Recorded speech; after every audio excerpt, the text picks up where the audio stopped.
A Argentina decidiu deixar de participar de acordos comerciais em negociação e também de acordos futuros do Mercosul.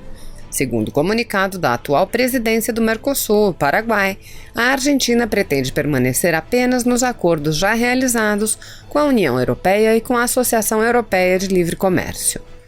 Ouça o comunicado emitido pelo Paraguai.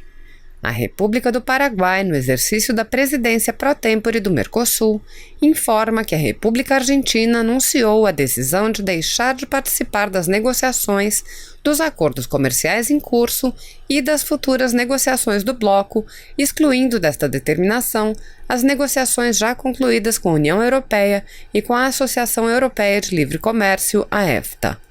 O anúncio foi feito pela delegação argentina durante a reunião de coordenadores nacionais do Grupo Mercado Comum sobre Relações Exteriores, ocorrido nesta data por videoconferência.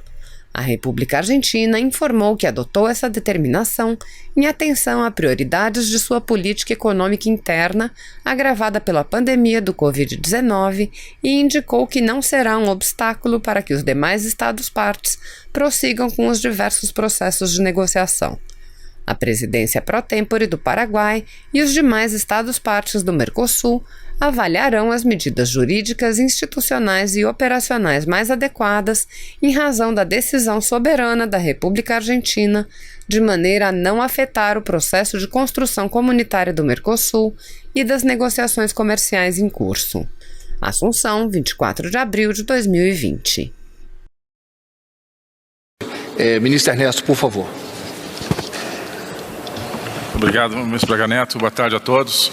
O Itamaraty está concentrado, antes de mais nada, na questão da repatriação dos brasileiros que estão no exterior e que foram surpreendidos por diferentes medidas de restrição, sobretudo ao tráfego aéreo, também ao tráfego terrestre, em muitos casos, e que se viram retidos, se viram impossibilitados de regressar ao Brasil.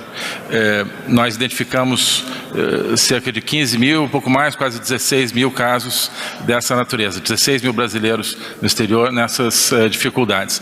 Desses, já conseguimos ajudar na repatriação de 10 mil.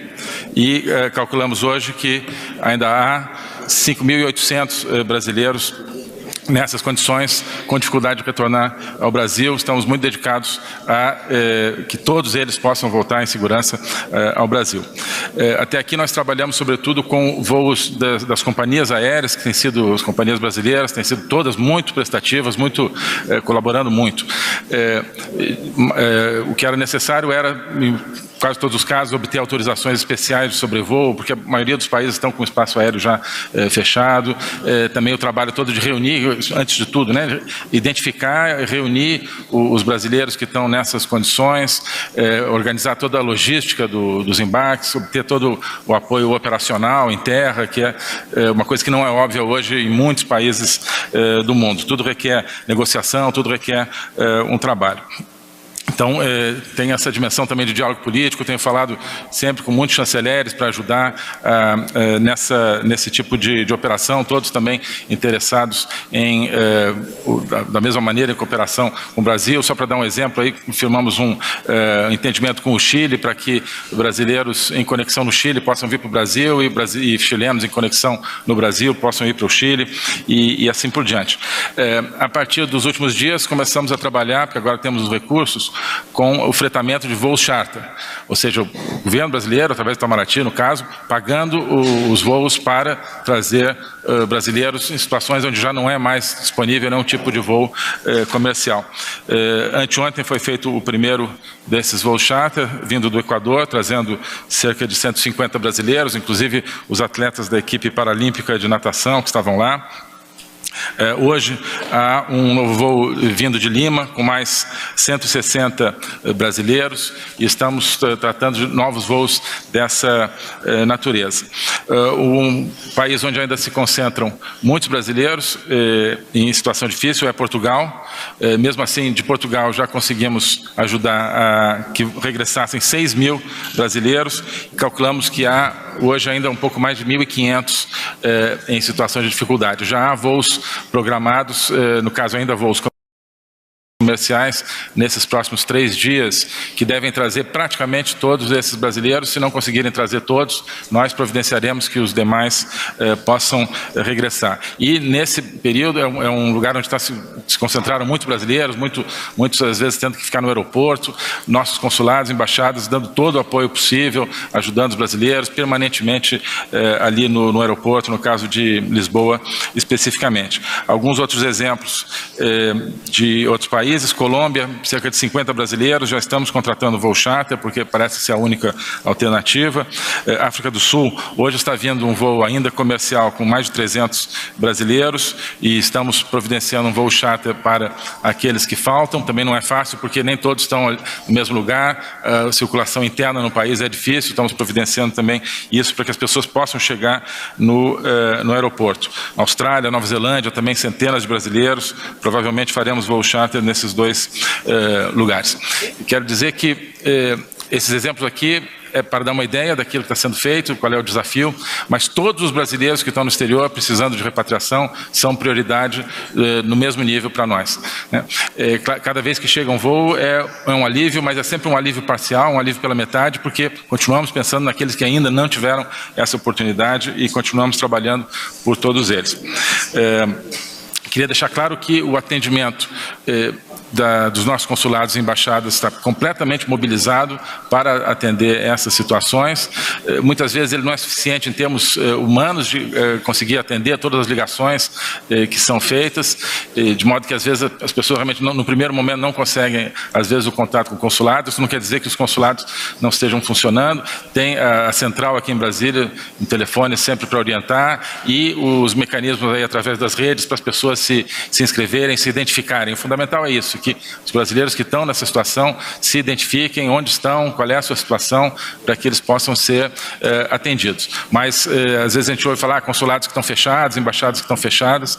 Isso, nos casos em que isso acontece, é porque as normas locais desses países exigem fechamento de prédios, exigem que não haja trabalho em repartições, e aí não podemos desrespeitar isso e não podemos, em muitos casos, abrir fisicamente os consulados. Mas os nossos diplomatas, nossos funcionários do Itamaraty, funcionários locais nesses países estão trabalhando, e aqui em Brasília, evidentemente, trabalhando incansavelmente nisso. Queria, em especial, agradecer aos muitos parlamentares que têm nos procurado, deputados, senadores, trazendo casos específicos de brasileiros, grupos de brasileiros em diferentes países. Isso sempre é importante para que nós verifiquemos se são grupos e pessoas que já estão atendidas, que já estão mapeadas na nossa programação, e em muitos casos os parlamentares têm nos ajudado no contato, na identificação, na organização desses grupos de brasileiros. Queria agradecer isso muito especialmente.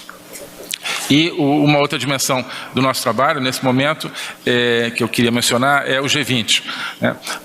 O G20 é um órgão de coordenação entre os maiores países do mundo, as maiores economias do mundo, que já funcionou muito bem na resposta à crise econômica e financeira de 2008, 2009, e está se revelando que é um órgão que pode funcionar no enfrentamento dessa crise, tanto no aspecto de saúde quanto no aspecto econômico e da preservação de emprego.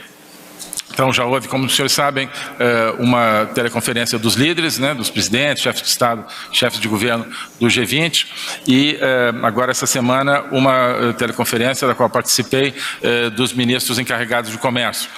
E, em todos esses casos, ficou claro que existe a preocupação central com a saúde e existe a preocupação central também com a preservação do emprego, na mesma linha que o presidente Bolsonaro tem manifestado aqui.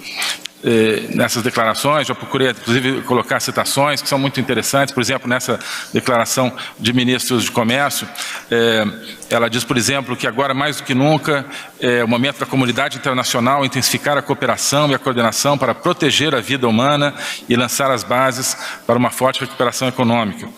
E diz também: estamos preocupados com os tremendos desafios que confrontam os trabalhadores e as empresas, especialmente os mais vulneráveis. Então, a gente nota, nesses âmbitos, tenho notado que há uma convergência muito grande com ideias que são nossas, de que é preciso trabalhar na dimensão central da saúde e na dimensão central da preservação do emprego, sobretudo dos mais vulneráveis. Nesses âmbitos, sobretudo nesse de comércio, há também uma convergência em algo muito importante, que é preservar os fluxos de comércio, que os países evitem e estão se comprometendo a evitar medidas protecionistas. Isso é fundamental para manter minimamente os fluxos de comércio funcionando, manter a demanda e manter duas coisas essenciais: o próprio comércio de medicamentos, de equipamentos relacionados ao combate ao coronavírus, mas também, e aí uma contribuição muito importante do Brasil, a ministra Tereza Cristina inclusive se referiu a isso, é o fato de que o Brasil tem uma responsabilidade muito grande, está cumprindo essa responsabilidade de manter sua produção e exportação agrícola.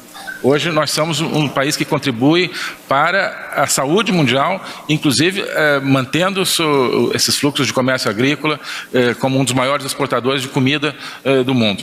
Isso é uma contribuição que o Brasil está dando para o mundo nesse momento difícil. Então é isso. Muito obrigado.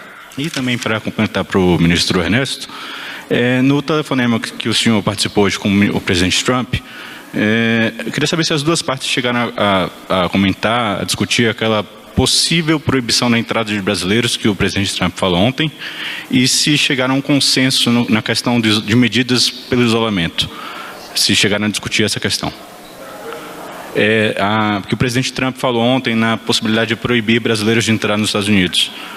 E aí se chegaram a discutir isso e chegaram a alguma conclusão. Obrigado. O telefonema do presidente Bolsonaro com o presidente Trump hoje foi a conversa de dois presidentes de dois países que são parceiros muito próximos, de dois presidentes que são parceiros muito próximos e que queriam, antes de mais nada, trocar o encorajamento nesse momento difícil para ambos, para o mundo todo, no enfrentamento dessa situação, dessa pandemia. Falaram da cooperação. O presidente Trump se colocou à disposição para a cooperação com o Brasil no que for necessário, na parte logística, na parte médica. Isso é algo que, dadas as capacidades dos Estados Unidos, certamente pode ser muito importante para o Brasil. E não falaram especificamente de medidas de confinamento, de medidas de quarentena, isso, enfim, não compararam medidas, nem abordaram especificamente esse tema, e também não se falou da questão de restrições à entrada de brasileiros nos Estados Unidos ou de americanos no Brasil. Isso faz parte das restrições praticamente globais que todos os países estão adotando, mas os presidentes não entraram especificamente nisso. Foi basicamente esse telefonema para uma conversa de reconhecer o momento difícil e de trocar essa disponibilidade de cooperação, que no caso da cooperação que a gente pode receber dos Estados Unidos é muito importante. Obrigado. Se você apoia Jair Bolsonaro, curta este vídeo. Manifeste a sua opinião e compartilhe para que a vontade do povo brasileiro seja conhecida. Inscreva-se no canal para ter acesso gratuito ao nosso conteúdo. Uma produção Folha Política.